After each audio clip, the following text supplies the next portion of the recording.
Okay, hello. Welcome to another live talk.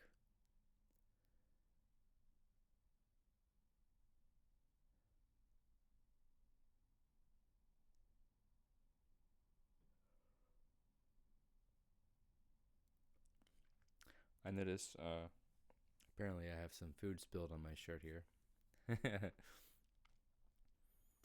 Which, it brings up a subject actually about sort of accepting imperfection and very profound practice actually to just let it all be. The the world, the outer world, very messy at times. The human world, very messy. Sometimes people's personalities can be challenging or obnoxious or infuriating or whatever. Um, but to just let it all be, to let people be as they are, to let the shirt be dirty for a moment. I mean, even I just changed this like a couple hours ago. If it was a couple days, okay, then that's a different issue. We need to let it be cleaned. Yeah. But yeah, I mean, things, not only that, but also when things go wrong, like, okay, you put on a white shirt and then you spill some coffee on it. Oh no, right? We have this immediate resistance and then we suffer. Whereas letting it be, just, oh, well, that's unfortunate, but okay, that happened. And then you just move on with it. Maybe you clean it, maybe you let it go, you buy a new shirt, whatever. But none of it's that big of a deal. And I guess that's one way you could say transcending the world. Um, it's not that you evaporate into a cloud of mystical colors. It's just that you stop letting the outer form world have so much power over our how we experience life and reality, what we're experiencing inside. You could say that becomes a priority. How we're experiencing reality becomes more of a priority than what we're experiencing. And, ideally, there's more and more peace. Because if our peace is dependent on everything going right, well, good luck. Because, uh, or going according to plan. Because it's just not how it works. I don't know if you've noticed yet so far in your lifetime, but things quite often don't go the way we were hoping or expecting, or the itinerary or whatever. It just goes the way it goes.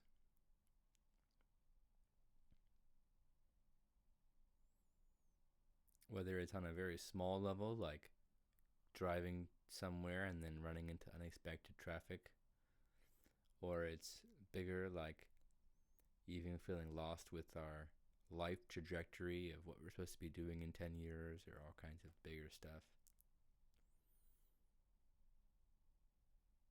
Or, oh, I didn't expect my life to be where it is now. I had other ideas of how it's going to be a successful rock star or something.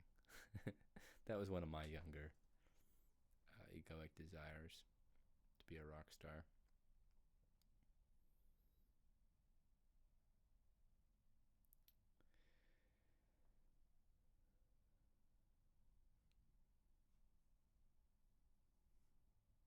It's also a really beautiful practice, though, to just let everybody, each person that we cross paths with, to just let them be as they are. If there's certain traits or personalities that annoy us or find irritating or whatever, instead just it's sort of like giving them permission to be just the way they are, whatever way they're showing up in the moment. Just like, all right, it's very freeing for us and for them, for everyone involved, to let someone be.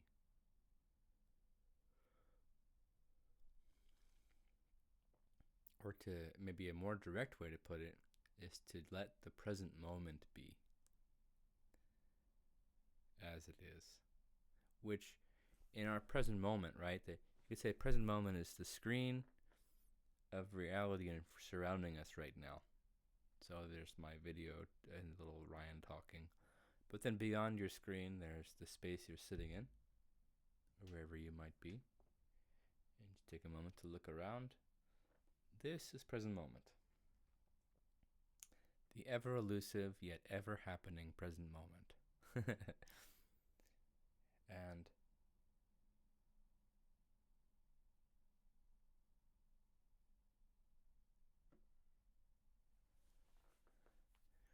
And can we let this moment be just as it is? And right now, maybe it's probably nothing particularly challenging. Right? For myself, I'm just sitting in a room and it's quiet. I hear some cars off in the distance. There's no problems right now. In fact, I feel a stillness in the space, a presence. So, present moment's quite lovely right now. But then let's say I go somewhere, a grocery store, and I'm shopping, and then for some reason this person walks up to me and is in a really aggravated state and is coming at me with some intense energy. Then that would be a present moment. Oh, here's the present moment in the form of this person coming at me with intense energy. Okay, can I let them be?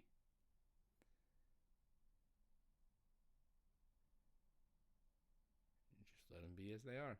Oh, okay. When we let maybe be too, we stop. We don't get pulled into like arguments and stuff, because it's like you can't really argue with someone who's letting you fully be the way you are. It needs opposition in order. The ego needs opposition in order to strengthen itself. And letting it be is the opposite of opposition. The opposite of opposition. That's funny.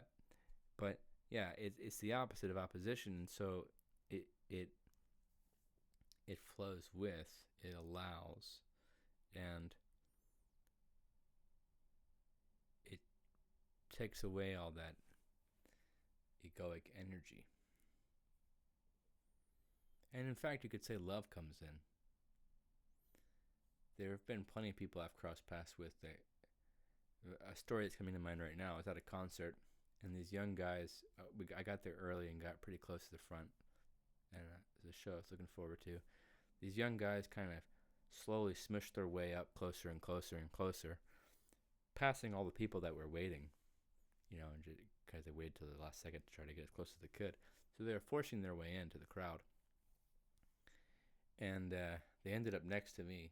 And so I just called them out, and it was like, I don't remember what I said exactly, but I was like, it's not really fair for the people behind you that you just kind of pushed your way through. And I remember at first the guy got a little defensive, and I didn't resist that either. And I wasn't resisting the fact that what he did. I had already, I was letting it be. There was no inner fire or anger or how dare you kind of thing. It was just a peaceful, but also a acknowledging of like, hey, this seems a little out of place.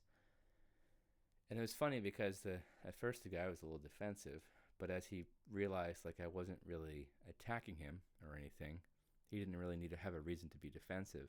And so then he kind of just like relaxed, and we chatted for a bit. And I explained to him, it turned out that this is one of the first concerts he'd been to. and I explained to him the kind of unspoken rules of festivals and music stuff where, you don't force your way up to the front, blocking the shorter people behind you and all that kind of stuff. And he heard it. And then I'm, they're talking to somebody else next to me. And then I turn around, next thing I know, he's gone. I guess he changed his mind and went somewhere better. But yeah, just in this idea of like, I had no intention of like making him feel wrong or guilty or anything. There was nothing of that. There was complete acceptance and like, all right, you want to be there? I guess you're there now. But there was also a calling out, which is, I guess, an interesting paradox. But I guess it worked. But that calling out didn't come from resistance. It came from acceptance. It came from letting it be, letting him be, letting the present moment be, just as it is. And yeah. So the other thing I wanted to talk about this evening, one very important subject about spiritual awakening, is basically waking up out of our busy minds. It's kind of funny. I have this giant Celtic Celtic knot behind me, and it's actually a good visual metaphor of like how busy the mind can be at times. Like where we're just sitting and it's quiet, but internally there's all this noise going on. My mom came over the other day, and I could see how it's hard to explain how, but I can just kind of see that she was like really in her mind, just thinking. And okay, letting it be, letting people be where they're at and what's going on. But awakening is waking up out of the dream of thought, to get out of all of this, and get out into the empty space over here and go, oh, wow, it's nice being over here, being nobody over here in the emptiness. It's much more pleasant. But in awakening, if you don't suddenly find yourself in the pure cessation of thought permanently, which is usually the case for most of us, then what it ends up being is a gradual process of realizing when we get pulled into unnecessary thinking over and over again, when we fall back into this strong busyness of the mind, that becomes the practice, is to catch, oh, my mind is wandering all over the place right now in unnecessary thought, dramatic thought, emotionally charged thoughts, or whatever. And when this is happening, it's sort of spoiling an otherwise perfectly fine present moment. Because 99% of the time, when we're off in our mind getting carried away by stories and dramas and all this stuff, the actual reality we're sitting in, that our body is sitting in, is perfectly fine. Just like right now, I'm sitting in a chair in a room, in a quiet room. Everything's fine. If I go into the mind, though, I can think of all kinds of problems, outer problems of the globe, and individual little problems that I have to figure out or address. Potential problems of the future. There's many of those. and as soon as I start going into all these thoughts, I'll start to experience whatever those thoughts are rooted in, whether it's fear or whatever. And so then I'm sitting, my body is in a state of fear, even though the body is actually technically in a state of safety, a space of safety, but it's experiencing fear or stress or anxiety or all these forms of suffering, not because of actual reality surrounding us, but because of the reality happening in our head. So it's very important to notice this very often. And every time you notice it, that can be a moment of waking up out of it. To go, I'm in the dream of thought again. Very strong, very convincing dream of thought. And then come back to present moment, come back to the breath, back to the body. And it's sort of a feeling like, oh yeah, everything's fine. Oh yeah.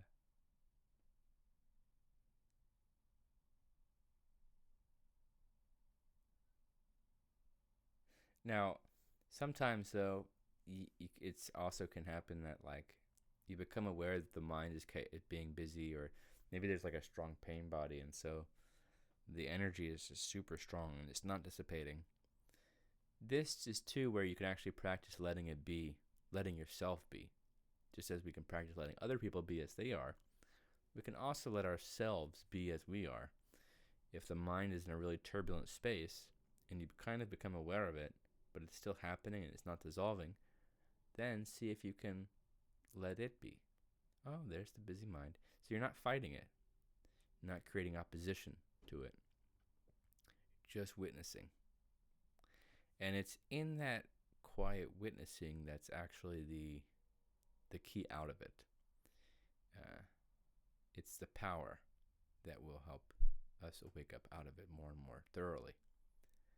It's just the noticing, not the thinking about what's being noticed or the emotional reaction to what's being noticed, just the noticing itself. That's the space of the freedom.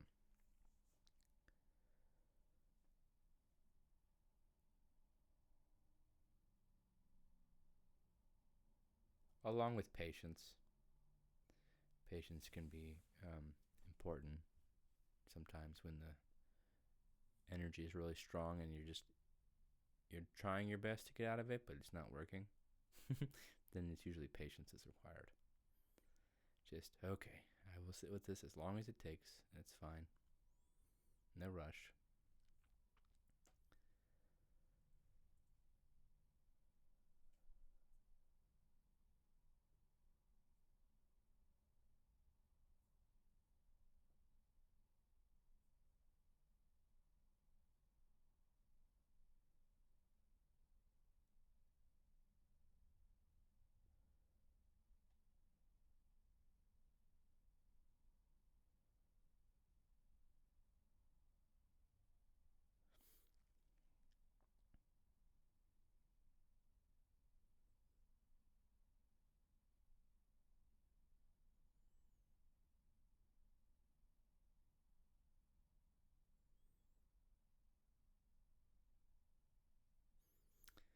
I'm noticing right now my physical body is quite tired. And it does remind me of another subject I've been meaning to bring up, just about how, like, in spiritual study and practice, there's all kinds of like deep philosophical insights and inquiries and all this kind of deep practice, right, on mastering the mind and healing the pain body and dissolving the ego. And that's all important. But what's also important and sometimes overlooked is just simply the very simple aspect of taking care of the body. Sometimes when we feel reactive, it's because we need to eat. We're hungry. You get hangry. Or maybe you haven't been getting good sleep, and the body tends to be more prone to reactivity when it's not getting proper rest. Stuff like this. So, as much as we might try to work on the pain body and the ego and stuff, it's important to first get through the checklist of the simple stuff, like, are you sleeping well? 7 to 9 hours is the recommended. Are you eating regularly and healthy types of food? And drinking water, another one. Staying hydrated is important. So sleep, diet, exercise is another one. Not that you need to be, Spartan warrior or anything, but just a regular movement of the body, even just walking a little bit each day. All of this helps the body regulate and such, and also it's just good for longevity of living longer. Now, the tricky thing about the body, though, is some people kind of fall into the idea that if they just get the body perfectly right, then they'll feel better, and that's not it either. Because you can have you can have super strong exercises, right? Triathlon stuff. And you can eat super healthy, as clean as the latest research shows. And you're getting lots of good, consistent sleep and water. Right? You got all the physical stuff checked off. It could still very easily be ego and pain body and sufferings from the mental, spiritual realm. So it's not only the physical either. And it's not the... Oh, that was interesting. My screen just muted itself. But so it's not the physical only, and it's not the spiritual only, so to speak. It's both. We take care of the physical side and the spiritual side Although technically the physical is within the spiritual, they're not separate, but just in this sense of this particular subject, pointing them at in different ways, is also important. Because it's just sometimes funny. I mean, I want, sometimes I'm like, we overcomplicate things, and it's like, oh, what's this giant pain body I have with blah blah blah, and oh, I need to practice forgiveness and all this stuff, and then it's like, no, I just need to get a full 8 hours of sleep. I only got 4 hours of sleep the last 3 days, something like that. And it's like, okay, get the basics checked off the list first. Although, too, I have found in my spiritual side of awakening and so on, the physical has become naturally healthier. There's a more of a natural listening to the body, what the body wants, noticing what the body doesn't like, and what it does like, and treating the body with care and respect, because it's a wonderful gift to have this physical form. What's funny though is one of the definitions of the ego is when the consciousness, that is us, we are consciousness, but when our consciousness forgets that it's consciousness and believes that it's only the form. When the consciousness forgets that I'm conscious, and then I only believe that I am this body and the mind and the mental image of Ryan, whatever labels I attach, my jobs, my preferences, my political opinions, all that mental stuff. That's form, by the way. What's interesting is the mental world of like our thoughts and opinions and beliefs and identity stuff, all of that is actually form, even though it doesn't look like form, because usually when we think of form, we think of like material objects, like this cup is a form. It's in the form world. But my thoughts, you can't see the thoughts. Where are they? I don't know. They're not. You can't just grab one and go, oh, here's the thought about sugar, So the funny thing is that thought in the realm of the internal mind space is a more translucent form, more subtle form, but it's still form. That's the interesting part. It's not formless, because it still grasps, it still exists in a way that it consumes our consciousness, and so when our consciousness gets totally identified with the form world, whether it's the physical form world of what's going on in the body or outside, or it's the forms of the internal stuff going on in the mind, the imagination, and so on, then that's how ego happens. That's what ego is. It's when it gets lost in that. And then waking up is when consciousness itself starts to come up and become aware. Because awareness of all this stuff is the consciousness waking up. And so then the consciousness waking up and that's when more freedom and peace and spaciousness and stillness start coming in, because those are qualities of consciousness. Whereas constriction, dense, feeling really dense, heavy, which probably a lot of people define, or when they say they feel depressed, what they're trying to describe is this really dense feeling they have, just really heavy kind of feeling. And that's the sign of the ego, because the consciousness is locked in to the form, and it's forgot its formless nature, which is not at all dense. The opposite of the formless nature is the opposite of dense. It's very spacious, very light. So, yeah, just some other thoughts there.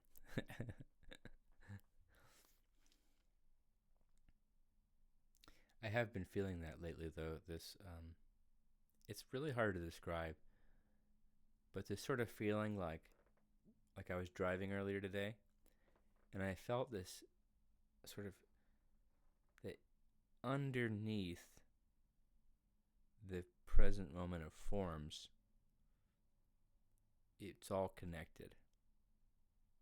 It's the best way I can describe it, but really it's not of words, like the way I'm experiencing it. It's not like a thought.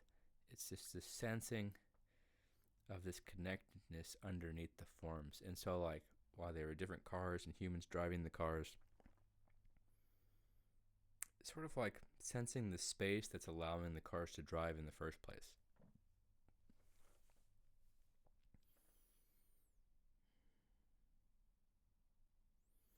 This type of experience, very hard to point to with words, though. But we try. Let's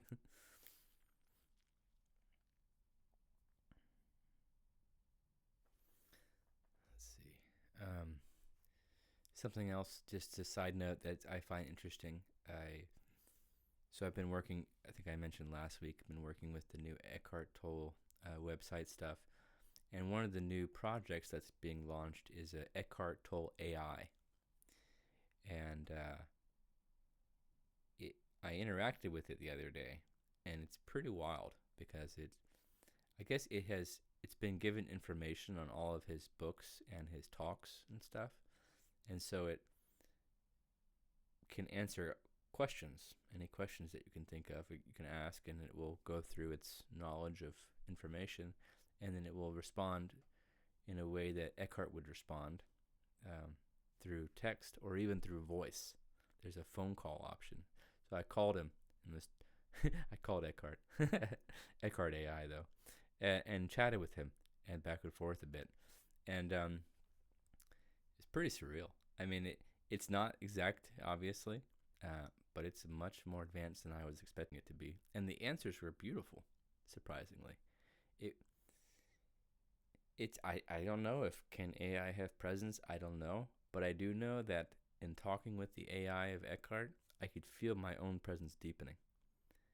Uh, and the answers themselves were very spot on, for what I would uh, imagine Eckhart would actually say. So it's impressive that technology now has evolved to this point where, and it's actually the company itself is called Delphi.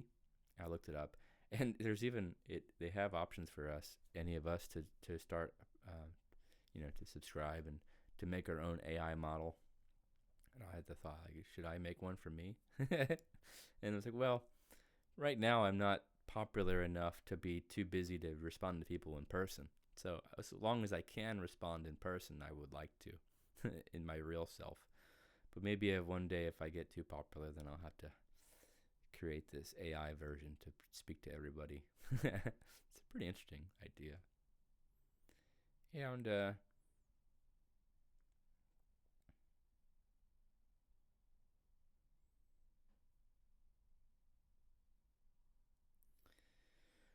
but yeah, just flowing with the times, with with new ideas and things.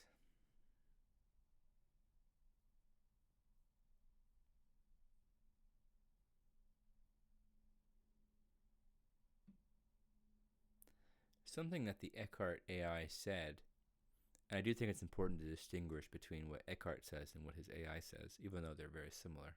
It feels right to quote them appropriately. But the Eckhart AI said something like, each time you become still, you are greatly influencing everything. And I was like, wow. And it's like, well, what do you mean by everything? And it said, all observable physical space. I don't remember exactly what it said, but it was something along the lines of like everything in physical reality, not even just on our planet, but like in all of physical existence. The planets, the suns, the stars, galaxies, as far as the eye can see, the, the astronomer can see. Uh, and it's like, whoa. Really? Like, really though? For me to be in stillness is affecting all of existence? That's pretty wild. But when I sit with it, I do feel that. Like, it's hard to explain, but it's like,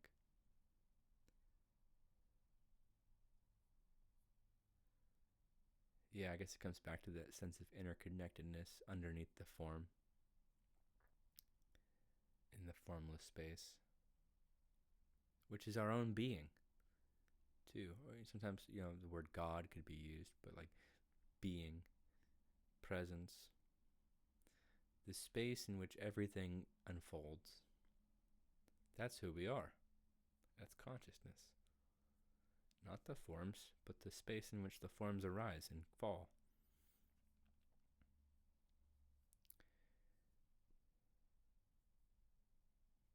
Which also just makes, to me, it puts a little bit more fire under me to really be the ever alert guardian of my space.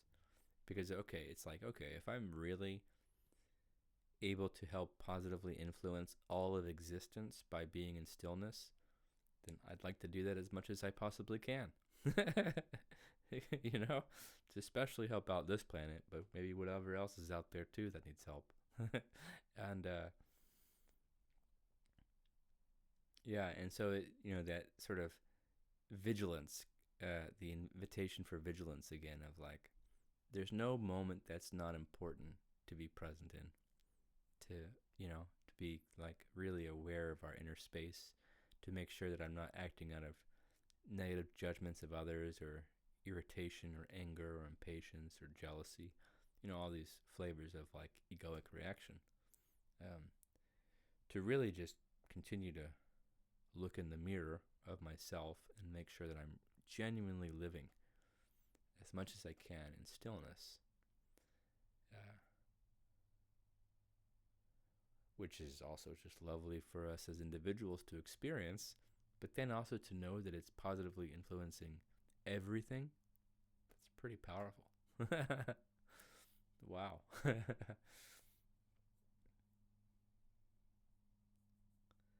So that's my renewed intention, just to be still. And so I can ask myself, am I still right now? And yeah.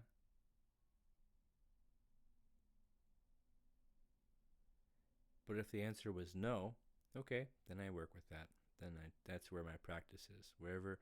Whenever our answer is not, or whenever we find we're not in stillness, it's basically just where our practice is. It's not a failure. In fact, very important not to criticize or judge when we're not in stillness, when we're not in the peak of positive influence on everything. It's really important not to judge that or to criticize or condemn ourselves, but instead to find deep patience and forgiveness with ourselves, and to be present with the feelings. And then that eventually leads back to the stillness.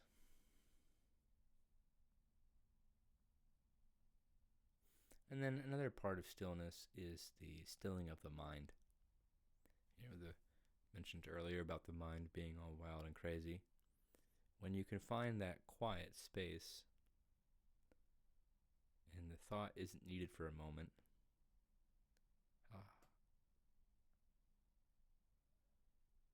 that is being still.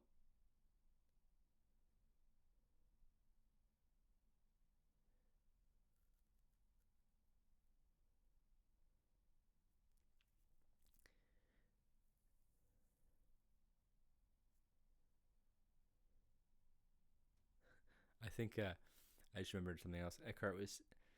He said that he asked God a question.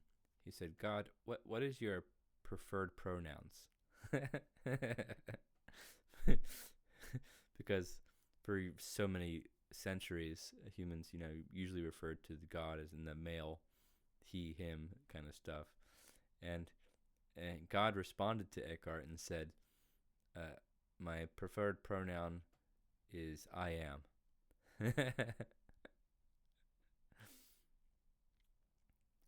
it's like, oh yeah, okay, yeah, it makes sense.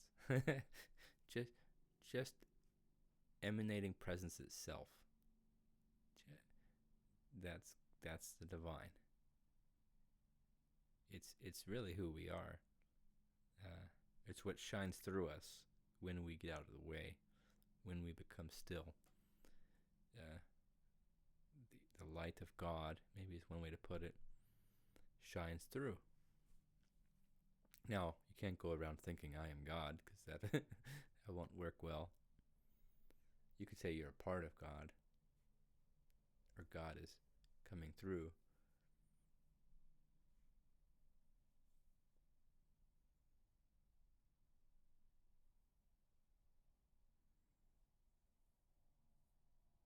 But the I am pronoun too is pointing to a more formless space, because, to say he or she or whatever, this is just gender based in the physical duality of male and female, and forms and creations, reproducing and stuff. That's all form level stuff.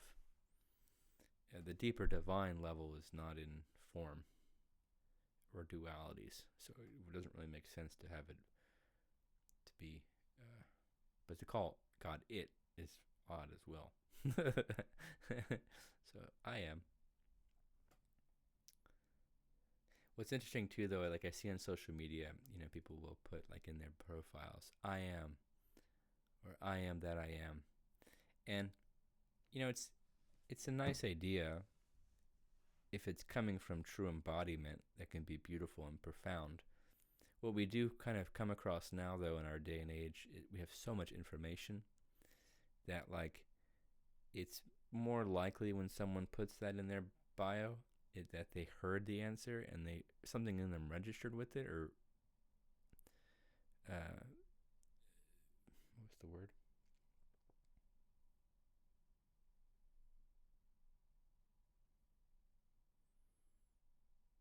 Resonated. They resonated with it, but then the ego came in and identified with it as like, oh yeah, I am that I am, and sit up straight, I am that I am, and oh, kind of thing, and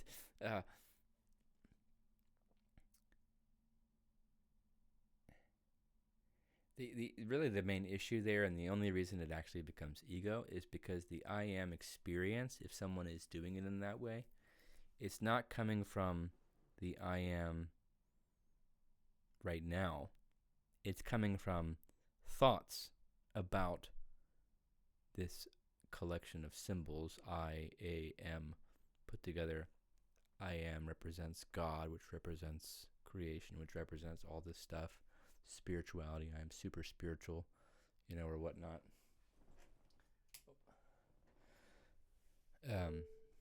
So the trick here is, because the truth is, yes, we are all connected to the I am, but if it's a conceptual knowing only, like it's a right answer on the conceptual thought level, that's not actually the right answer. And this is where, I see a lot on social media. People have all kinds, they're collectors of right answers. We have all kinds of right answers available to us from different spiritual teachers and texts and all this lovely stuff. But the issue is that we're just kind of, or Eckhart calls it, collecting signposts. We're just collecting all these signposts, all these statues, and not finding it the living well within us, rather than, because when it becomes a concept itself, it's like deadened, and it's a dead end, and it just kind of stops there, and there's no power in that. And if anything, it's corruptive, because the ego creates all this busy complexity out of nothing, and it gets messy. The actuality of I am, though, is a living, flowing river almost, very alive and very powerful, of course. Also, how you know that you're experiencing it is the sense of stillness, or deep peace, the peace that surpasses all understanding, or these type of things. Samadhi, there's different words for, like, how you might describe the I am state residing or happening inside of us in the moment. But yeah, just, putting that reminder out. I'll probably say that one a lot, because it's just so important as we are spiritual practitioners and seekers. Just to be careful not to get too caught up in the words. It's much more about direct experience. Because if you got the direct experience, great. And if you have only the words, well, that's unfortunate. You're really missing the cake if you've only got the words.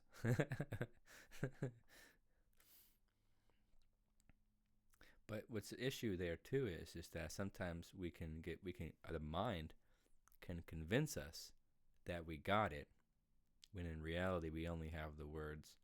And because we think we got it already, though, the investigating, the seeking into something further stops. We're just like, oh, I already know. I already know what presence is. I already know what consciousness is and all that jazz. And when we know, then we stop looking.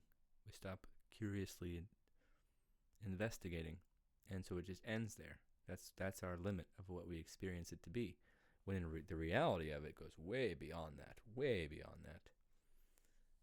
Any limit that our human mind could put on it. And this is where, for one to really be in the more direct experience, there's a real careful hesitation not to fully claim knowing it. Maybe call it wisdom of like staying in not knowing, in the unknown. Even though feeling level you do feel it, you know it on the feeling level in your being. But conceptually, it's very difficult to know. It's difficult to talk about, to conceptualize, certainly to make identity out of.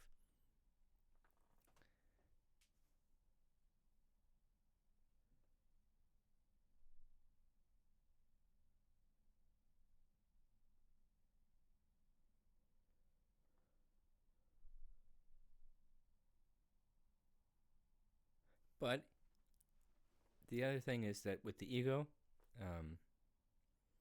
whether it's identifying with the body a little too much, or with the mind, or with even spiritual far out thoughts, the thing is that whenever you catch that happening inside you, that's not a bad thing. It's a good thing that you're catching it. That's really the ultimate definition of the ego, is not the identification with the thing itself, but it's the lack of awareness of the identification happening. That's really where the ego happens. So the moment you realize you're a little too identified with the body, let's say, aging is happening, and the mind starts to get into some negative judgments about our aging body, and insecurities or fears or whatever. And then you could look, oh, well, why am I so identified with the body to be insecure about it in the first place?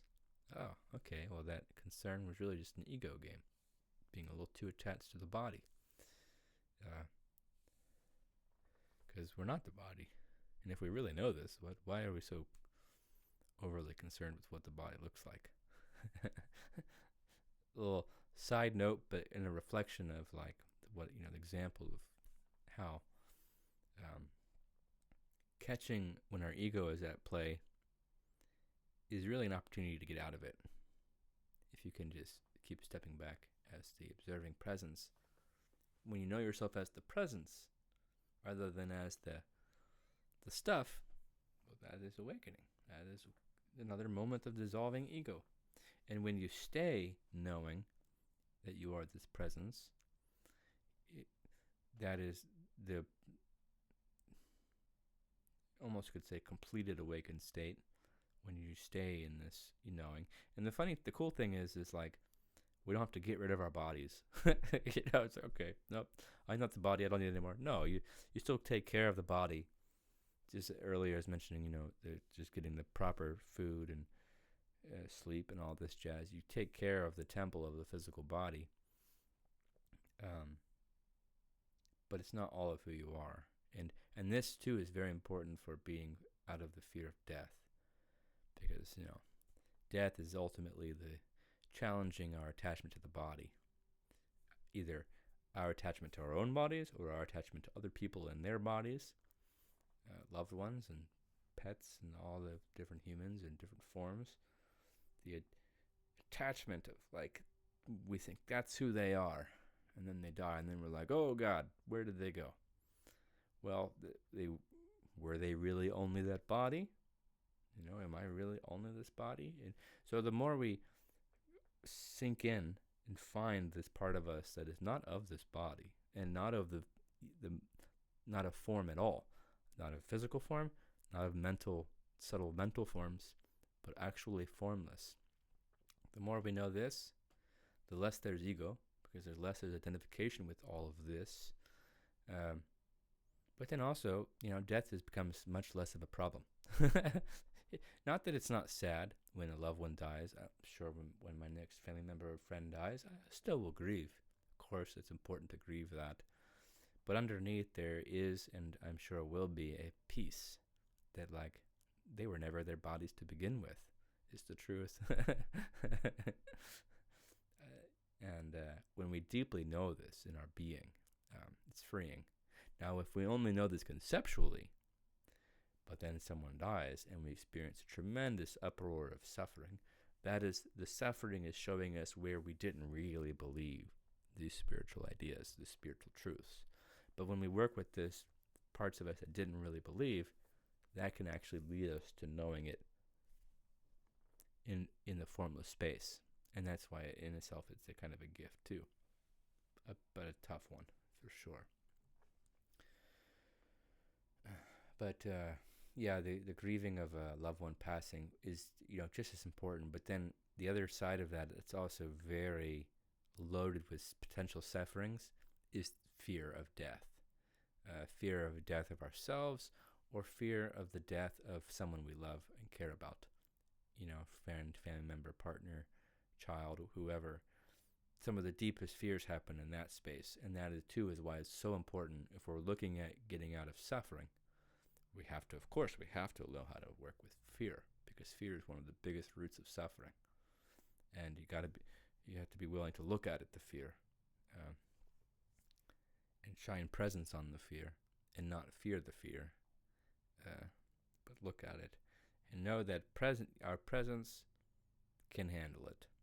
The little self cannot handle it, and that's part of the point. But the deep I can absolutely handle it, because it's beyond death anyway. Right? So, of course, in a timeless, eternal being can handle death, no problem. the form level self that's gonna die, no, of course it cannot handle death. So, which one are we? And our reaction to it kind of helps hint at what we really believe deep inside. But I bring this up too because the more I really confronted my fears whenever they showed up in the moment, and the more I found the formless space within myself and within those I love and know and care about, that's really where the freedom deepened a lot. The real freedom from sufferings. Because anxiety and stress and anger and all this stuff, all these sufferings so often root back to fear, and fear roots back to fear of death.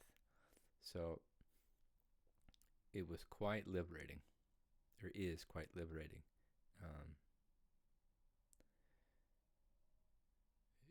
to look deeply at that space, and not fear it, just see it. That this world we live in, the world of form, is impermanent. It's just the way it is. This microphone, it looks pretty permanent, but give it enough time and it too will dissolve. I'm sure it'll probably outlive me. My organic body will probably not live as long as this metal thing. But yeah, all of the form world is impermanent.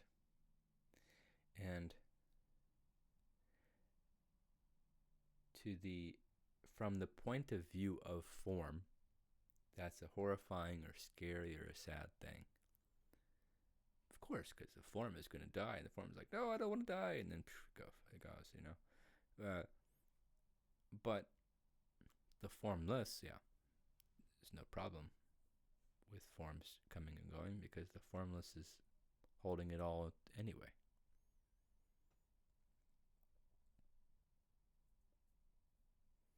You could also even get a little further into like form is emptiness and emptiness is form.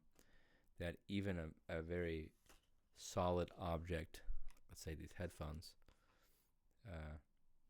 they're solid. They seem physical form, but if we look at it really closely with a microscope, and you get into the molecular level of atoms and molecules, actually turns out that even very dense forms like this are made of empty space. pretty wild. So then you consider, oh, even all these forms that we hold on to, we cling to, someone else's body, that we identify them as, and we wish for them to be permanent, but they're not. But the thing is, like, even in their physical existence right now, even that is not as solid as it appears. It's actually made of empty space. So it kind of comes back to, like, we were never a form to begin with. We've always been the empty space, and we always will be. If that makes sense. These are very tricky things to talk about.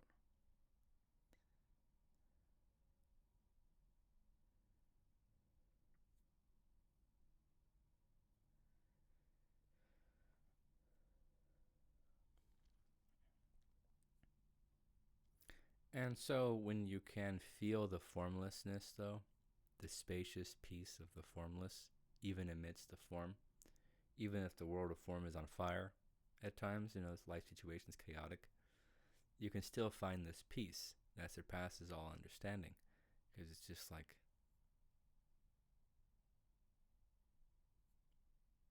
it's like,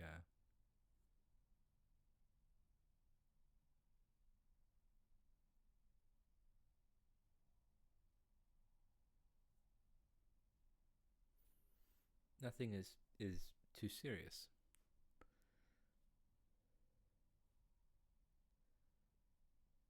It's just a impermanent thing for us to experience and to enjoy, maybe for a while, and then it goes.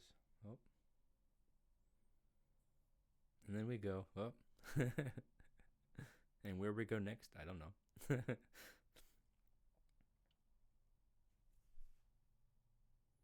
But it sort of feels like, as I connect to this deep eye space, it feels like I don't know where I'm going to go as far as form after this lifetime, after this incarnation, when this body dies. But I do know, I just feel that it'll be perfectly fine. Whatever is next will be perfectly fine.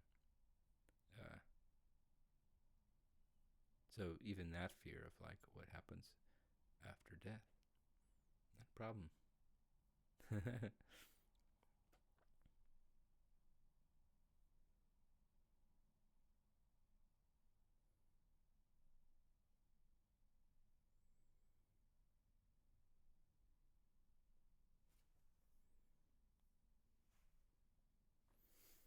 thought I was going to only keep this to, like, a short talk, but next thing I know, time flew by. We're back. We're at the hour.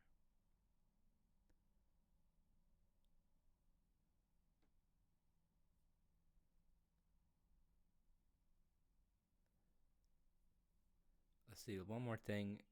It is interesting to note how time does seem to fly by. As we age, especially, it seems to just get faster and faster. And then on another end, though, time is an illusion. There's really only present moment. This moment right here. But our experience of chronological time is the passing of change, this wave of slow, continual change, of birth and death, of forms. And the human body generally is born, and then it keeps being born, like, as we grow older, it's like it's birthing more into a more complex form. And then at some age, I don't know what the number is, but then we start to decline. No longer growing. Now we're falling back closer towards death than we were of birth. And so this observation of the birth and then back down to the death, is for whatever reason how we experience time. There's a scientific name for it. I forgot the word. Entropy.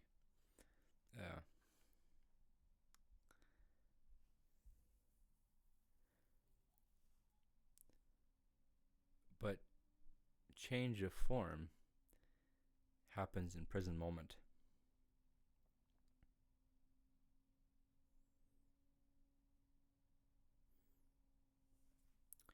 it's most important for us to just be here. And I'll be here right now at this moment and this age. And if I'm fortunate to live twice as long and be twice the age I am now, I will still be trying my best to just be in the same practice of just being here. You know, just being present mostly. Occasionally teachings or doing things that are need done, but most importantly, just having my attention, my awareness in present moment, not letting the mind get carried off into unnecessary thinking, and residing in stillness so that I can be an effective light for everything, apparently. All right, well, thank you. Thank you for being, and